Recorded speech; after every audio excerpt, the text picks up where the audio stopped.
Hey guys, Ryan said, Lake St. Clair Fishing Guide. So kind of continuing with our series, coming to the Great Lakes. I'm trying to shoot some videos for folks who are coming up here to the Great Lakes for the first time, or maybe you're from the area but you've not really fished out here and just want to learn some more about how to be effective out here. Today we're going to talk about the Ned rig. Ned rig is relatively new to the fishing scene in terms of other baits. It's been out about 5, 6, 7 years, a little bit longer in certain circles, but up here on the Great Lakes it's been out about that long. And the Ned rig is a very versatile bait and it catches a lot of really nice fish. It's really easy to use, so it's definitely something you want to have in your arsenal.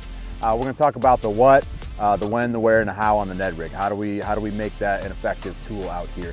We'll start with the what. The Ned rig, there's lots of different baits out there. I've been playing a lot around with the Striking Ocho this year, the Ned Ocho. It's a nice little bait fish profile, a little different than some of the other ones out there. You basically want to throw it on about a 1/8 to a 3/16 ounce head. Those are about the only two I use. You can go heavier. There's certain times of year, if you get a little bit of wind, you can go up to 3/8 ounce sometimes.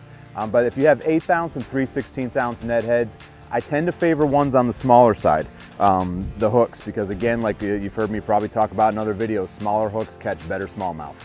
They do a better job of penetrating their jaw and you catch them better. So I like Ned rigs with hooks on the smaller side. Also lets the bait kind of flop around a little bit better. So that one there, that's the Ned Ocho from Striking. It's good color there. Green pumpkin with little chartreuse. Looks like a lot of the perch. So 1/8 ounce, 3/16 ounce. Pick your favorite bait that's about 3 to 4 inches long and kind of some shade of green and you'll be good to go. As far as when to throw it, I pretty much throw it year round. It's actually a really good bait in the cold water early in the year before the drop shot gets going. A Ned rig can be a really good bait, especially when the water's clear. So if you get some dirty water, you might have to upsize the Ned rig a little bit. I don't throw it as much when the water's dirtier. I like a tube a little bit then, but pretty much year round, as long as you've got some clarity of the water is what you can throw there. So we got what, we've got when, where to throw it. Again, it's a very versatile bait, so there's not a lot of bad places to throw it. About the only time I don't throw the Ned rig is when I've noticed that there's kind of a carpet of sand grass, because it tends to get hung up in that a little bit. A drop shot's usually a better selection there. But to be honest, sometimes snapping it out of that sand grass, you can get some bites. So it's really, anywhere on the Great Lakes is a good place to throw the Ned rig. If you got a lot of grass, a drop shot might be a better choice, or a swim bait that you can wind through there, but that's about the only time that I don't throw a Ned rig, or at least have one tied on. So we got when, we've got where, how. As far as how to throw the Ned rig, one technique is to throw it out there and forget that you threw it out there. I tell my clients that all the time. That's one technique I tell them. I say, throw it out there as far as you can and then completely forget that you threw it out there. Check in about 30 seconds, see if anything's there. They do bite it a lot of times on the fall, especially when the water's clear. They can see it coming down. It's a very subtle bait. It's something that looks very easy for them to catch, so they do like that a lot.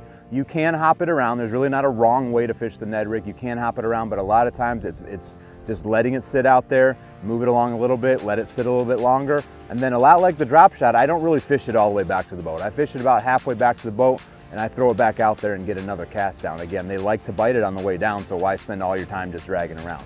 Now, if I notice that they're biting it on the bottom, obviously I'll spend some more time out there, but before I get bit, I throw it out there, let it get to the bottom, slack line, just like a drop shot, just like a swim bait. I can't stress that enough, how important letting it fall on a slack line is. So many people throw it out there, they flip the bail over on their spinning rod, and all that bait does is swing right back to the boat, and you've missed the fish entirely. It's got to get out there and fall on a slack line. It falls straight down, fish it about halfway back to the boat, kind of drag it a little bit, maybe hop it a little bit, but let it do the work. Let the fish find it. Smallmouth are happy when they find things for themselves. So hopefully that's helpful for you. Ned rig's a great tool up here on the Great Lakes. I love talking fishing. Hit me up on Facebook, Instagram. If you want more details, I'd be happy to help you out, and we'll see you on the next video.